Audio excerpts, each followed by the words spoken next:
bom. Mica, vai do jeito que tá. Então tá bom. Oi, gente. Eu trago bastante aqui no canal sobre inquietação, né? O que me fez, na verdade, buscar aí esse olhar mais ampliado, né? Para o paciente, né? Essa visão mais integrativa.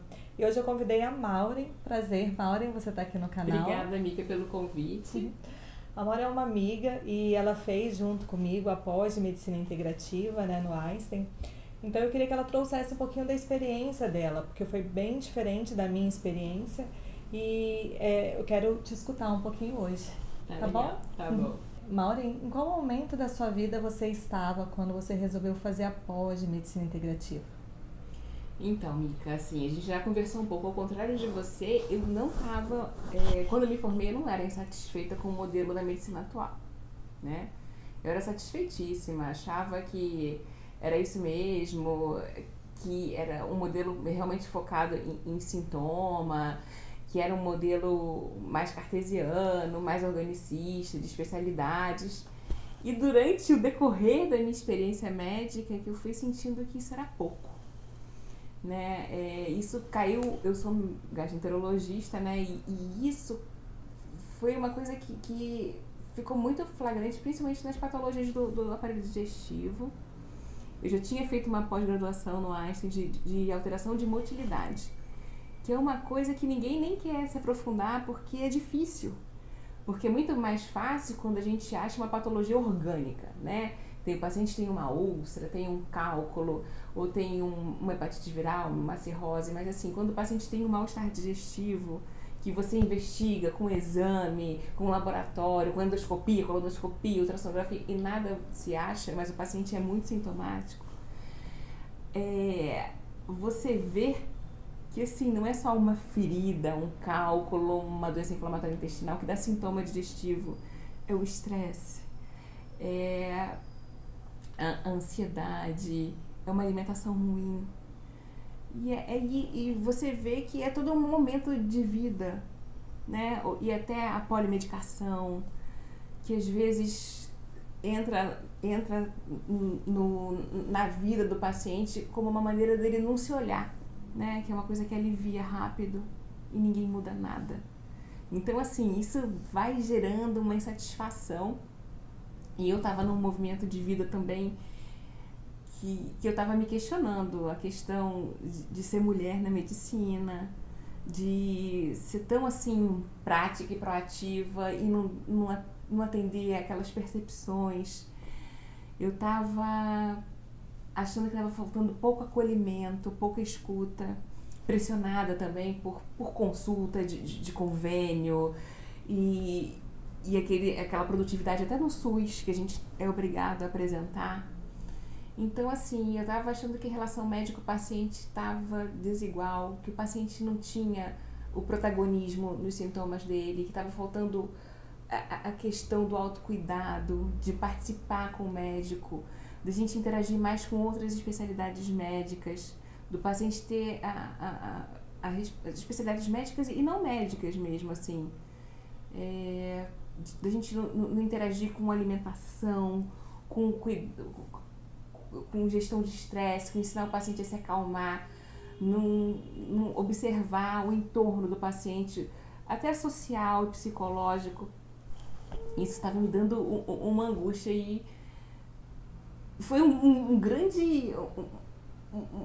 foi uma satisfação pessoal e como médica que me fez olhar e falar, não, tem que ter uma coisa mais integrativa, que olhe o paciente como um todo. Tem que ter o impacto do estresse, tem que ter o impacto da qualidade de vida na saúde. E a gente preservar, olhar para o paciente se sentir bem como um todo né, e investigar. Para mim, que era da aparelho digestivo, era mais fácil investigar. E aí, como é que tá a sua vida? Porque tem tanta coisa no aparelho digestivo que é ligado à sexualidade, das pessoas que têm síndrome de intestino irritável, disfunção de assoalho pélvico, que às vezes tem prisão de ventre, que a gente não acha nada, é muito ligado, às vezes, a uma situação de abuso sexual, as patologias de dispepsia ligada com estresse, com alimentação ruim.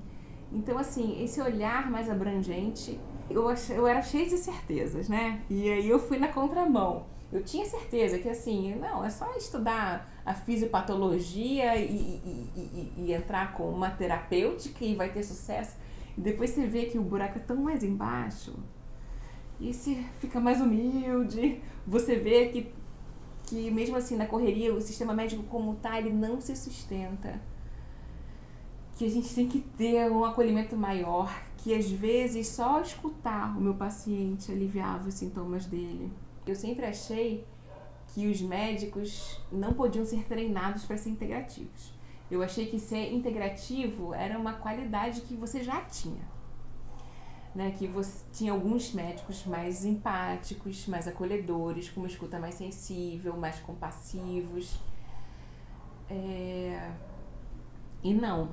E na pós foi uma surpresa saber que você pode, óbvio que é uma característica de algumas pessoas têm isso mais forte, mas que você pode treinar isso, assim, né? E foi bom, eu acho que a gente sempre que estuda uma coisa, a gente está procurando, óbvio que melhorar como médico, mas que a gente traz para nossa vida também, né? Eu acho que eu estava num momento de estudar autocompaixão, autocuidado, gestão do estresse, com medidas não farmacológicas, de olhar mais para minha alimentação, porque, na verdade, eu acho que a empatia passa muito por isso, por você se colocar no lugar do outro. E realmente, a gente sabe, esse aqui é um canal para médicas, né, para o quanto de estresse a gente tem. A gente tem que ter esse cuidado de cuidar do outro, mas se cuidar primeiro, entendeu? A gente se descamba muito rápido para isso. E de atuar com outros profissionais de saúde e de botar o paciente no protagonismo da saúde dele. Isso foi uma coisa das mais bacanas que eu estudei que na pós, né? O protagonismo do paciente e de olhar bem-estar. Bem-estar era a palavra que a gente mais falava, né? Bem-estar. E eu falava, gente, era uma coisa pra mim, né? Mas, e hoje em dia eu entendo. Eu pergunto, e você tá bem? Porque tem pessoas que mesmo doentes, cronicamente doentes, eles falam, não, eu tô num momento bom, eu tô bem. Mesmo com uma doença mais grave, mais crônica, elas conseguem manejar esse mal-estar. E tem gente que você às vezes vê, estão exames maravilhosos, né? São atletas e falam, não, eu tô péssimo, tô surtado, tô quase... Né? O bem-estar é uma outra coisa. Você tocou num ponto bastante importante, né? Porque assim, eu como endócrino, de uma certa forma, eu me relaciono com o bem-estar, às vezes com o paciente realmente com menos comorbidade, menos gravidade do que os seus pacientes, né? Sim. Eu sei que estão em quadros, assim, igual você trouxe, né? Mais crônicos, enfim. É patologia, né? Justamente, promover o bem-estar nesse local é bem difícil, né? Eu imagino que seja. Eu gostaria que você trouxesse um pouquinho mais sobre isso. É muito engraçado isso, que às vezes a gente acha que o paciente menos doente, ele tem uma sensação de bem-estar. A sensação de bem-estar é outra coisa, é uma percepção de estar bem, de estar, não feliz, mas assim, tá no seu lugar, tá sabendo manejar a vida, as adversidades e tudo. E às vezes eu vejo pacientes que estão até, eu sou hepatologista, trabalho muito com hepatocarcinoma, e no final da vida a pessoa tá lá, né, manejando, não, o que me incomoda é mais isso, mais aquilo, tá mais senhor de si, do que às vezes um paciente que tá dispéptico e chega totalmente sem noção, assim, só sente nem se olha, né, e eu pergunto, mas qual é o seu problema? Eles falam assim, tudo. E o bem-estar é outra coisa. É a questão de você estar no comando da sua vida, percebendo os seus sintomas, percebendo o seu entorno e fazendo o melhor que você pode com aquilo que você tem. E você aproveitando, né, a opinião de profissionais de saúde e a gente interagindo com o paciente, perguntando o que ele precisa, né? E você dando o seu melhor, né? Você escutando, você oferecendo o que você pode. Com bastante respeito, com respeito, né? com respeito, sabe? Antigamente eu acho que eu tinha essa, quando eu era mais cheia de certezas, eu tinha essa visão, mas eu sou o médico, você é o paciente. Hoje em dia eu sou muito mais assim, eu quero o trazer o alívio, né? Eu pergunto, mas o que é tá bem pra você, né? Hoje em dia eu pergunto muito mais isso do que eu falava, não, tá bem? É aquela coisa de fazer 150 minutos de exercício por semana, comer direitinho, ter tantas horas de sono, e às vezes os protocolos, e às vezes não é isso, sabe? É olhar o paciente, como você fica feliz, né? Feliz, como é que você se sente bem? Tem gente que vai precisar de 10 horas de sono, tem gente que com 6 horas tá ok.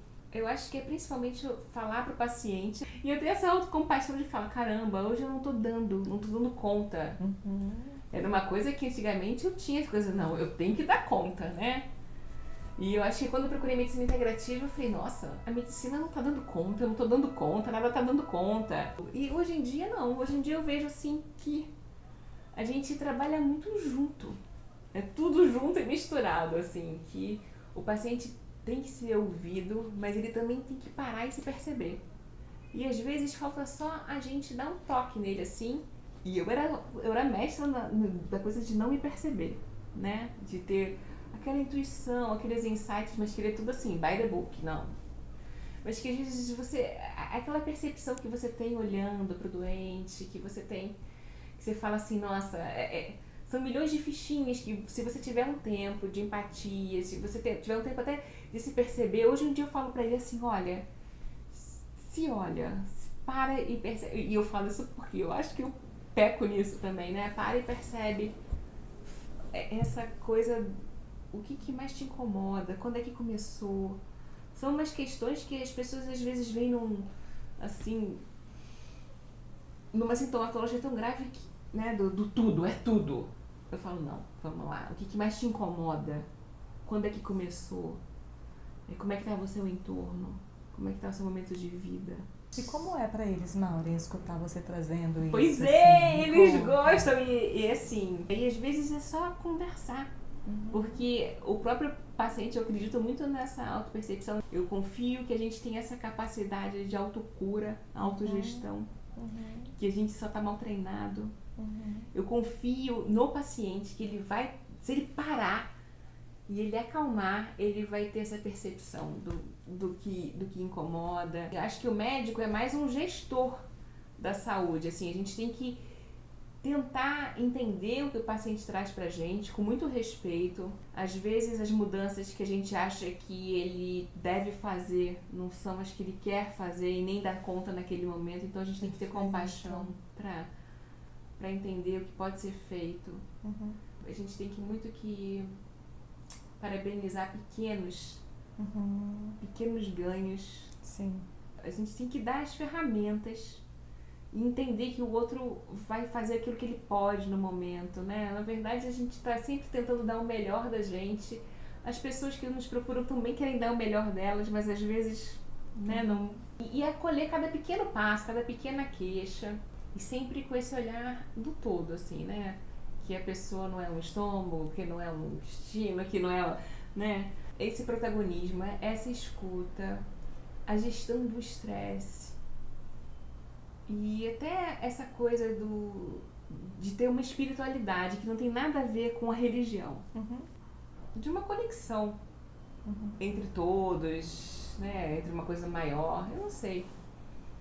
Mas principalmente a gestão do estresse de uma maneira assim, o mindfulness, a respiração, as meditações, essa capacidade que a gente tem de se acalmar, de se organizar, né? Essa da coisa da homeostase que o corpo tem. E a gente às vezes entra num processo tão externo, né? Eu sei porque foi isso que me chamou para medicina integrativa, assim. Eu era muito pro externo, pra ação, para resolver, e às vezes esqueci da percepção, da intuição. Eu sempre fui acolhedora, mas assim, acho que a gente é um grande gestor, mas que falta essa coisa que o protagonismo é do paciente, sabe? Escutando um pouquinho você falar, né, sobre essa questão da importância de olhar o paciente como um todo e de como a medicina está fragmentada, né? E você trouxe também o seu relato pessoal, de uma certa forma, de como a gente não consegue se olhar como um todo.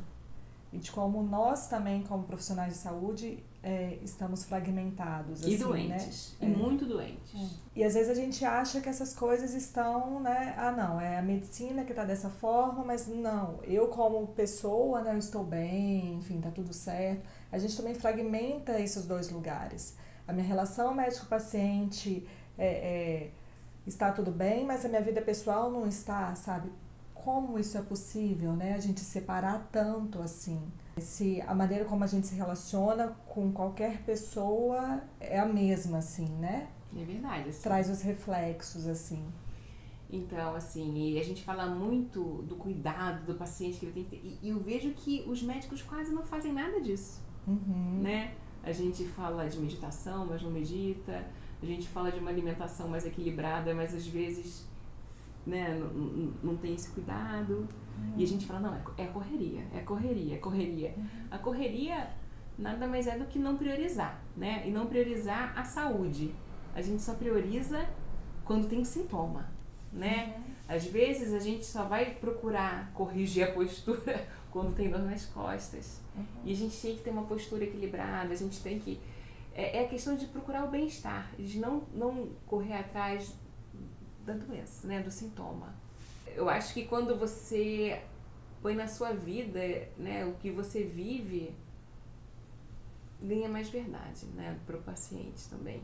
E ao mesmo tempo, quando você vê que você faz os mesmos erros do paciente, isso gera uma identificação e você é menos ranzinza, é mais acolhedor, sabe? Com os sintomas. E sim, eu acho que a gente tem que... a gente não consegue separar o pessoal, o profissional da mulher, da mãe. Você tem que olhar você também como um todo, né? Acho que é complicado isso. É um desafio, né? É um desafio. E é um desafio diário, assim. A gente também estava comentando que a gente sempre pode, independente da idade que a gente está, independente de quantos anos de formado, a gente sempre aprende um pouco a cada dia. Um pouco mais de empatia, um pouco mais de escuta, um pouco mais de medicina, né? Novas tecnologias. E às vezes, assim, a gente tem que voltar até pro básico, assim, sabe? Do que tinha antigamente, que a gente tinha menos tecnologia e mais relação médico-paciente, sabe? Eu acho que esse vínculo tá um pouco esgarçado. A gente tentando fazer esse ajuste, né, dessa balança aí, enfim, para poder juntar as duas coisas, né? Eu acho que é o essencial, né? É verdade. E assim, e também a gente olhar e falar assim, que medicina não é sacerdócio, né? Essa questão do que o médico, né, tem que estar disponível 24 horas por dia, essa coisa de WhatsApp agora, acabou nosso sossego, né? É o tempo inteiro.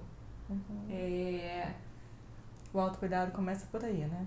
Por impor limites também, assim. A gente tem que ter limites na nossa casa. Essa questão de e-mail, de WhatsApp, a gente não... Né, da acessibilidade. Hoje em dia eu me escuto mais e eu sei que, assim, às vezes o impacto de não estar bem no relacionamento, ou de estar preocupado com o filho, isso impacta, assim, na nossa vida. Então a gente tem que procurar o bem-estar geral. Sim. E isso não é uma coisa...